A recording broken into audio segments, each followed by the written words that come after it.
আমরা এই মুহূর্তে আছি লন্ডন টাওয়ার ব্রিজে। আপনারা জানেন যে লন্ডন টাওয়ার ব্রিজ হচ্ছে লন্ডনের সবচাইতে ফেমাস প্লেস।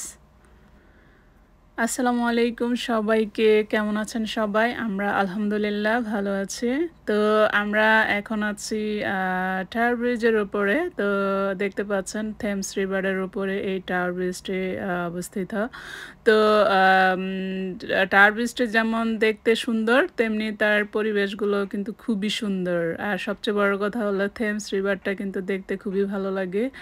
আর এই টাওয়ার ব্রিজের আশেপাশের পরিবেশগুলো কিন্তু অনেক ভালো লাগে। তো সবাই এখানে চলে আসে টাওয়ার ব্রিজটা দেখতে, এবং এখানে আসলে আসলে মন ভালো হয়ে যায়। আর হচ্ছে এখানকার পরিবেশটা কিন্তু খুবই ভালো। পানি কিন্তু একদমই স্বচ্ছ, একদম পরিষ্কার। এখানে অনেক টুরিস্ট আসে এই টাওয়ার ব্রিজটি দেখার জন্য। তো এখানে আসলে আসলে শুধু যে মন ভালো হয় তা না, এখানে অসংখ্য মানুষের মিলন ঘটে। এখানে বিভিন্ন দেশ থেকে মানুষ চলে আসে এই টাওয়ার ব্রিজটি দেখার জন্য।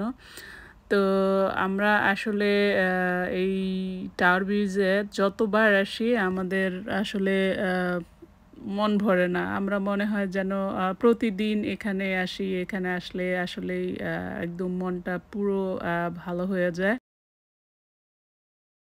তো আমরা এখানে অ্যাকচুয়ালি সানডেতেই বেশিরভাগ আসা হয়, কারণ সানডেতে সবার অফ থাকে। তো এরপর আমরা চলে আসলাম লন্ডন টাওয়ার ব্রিজের একদম নিয়ারে। এটা হচ্ছে হিস্টোরিক্যাল ক্যাসেল। লন্ডনের ইতিহাসে এটা একটা ঐতিহাসিক প্লেস। এটার নাম হচ্ছে ক্যাসেল। তো এটা হচ্ছে কিং চার্লস থ্রি এর ওনার। তো এখানে জানেন যে রাজাদের রাজত্ব। এখানে ঐতিহাসিক যত ঘটনা আছে এখানে সব কিছু ইতিহাস পড়লে আসলে জানা যায়। তো এই হিস্টোরিক্যাল প্লেসটা আসলে দেখার খুব ইচ্ছা। আমরা ভিতরে এখন পর্যন্ত যাই নাই, তবে আউটসাইড দিয়ে আমরা সব কিছু ঘুরে ঘুরে দেখেছি, এবং এখানে প্রত্যেকটি হিস্টোরি এখানে দেওয়া আছে। তো এটার ভিতরে ঢুকতে হলে অবশ্যই টিকিট কিনতে হবে।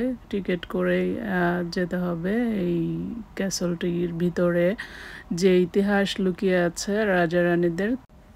তো ক্যাসেলের সেই ইতিহাস জানতে হলে এবং দেখতে হলে অবশ্যই অনলাইনে টিকিট কেটে নিতে হবে।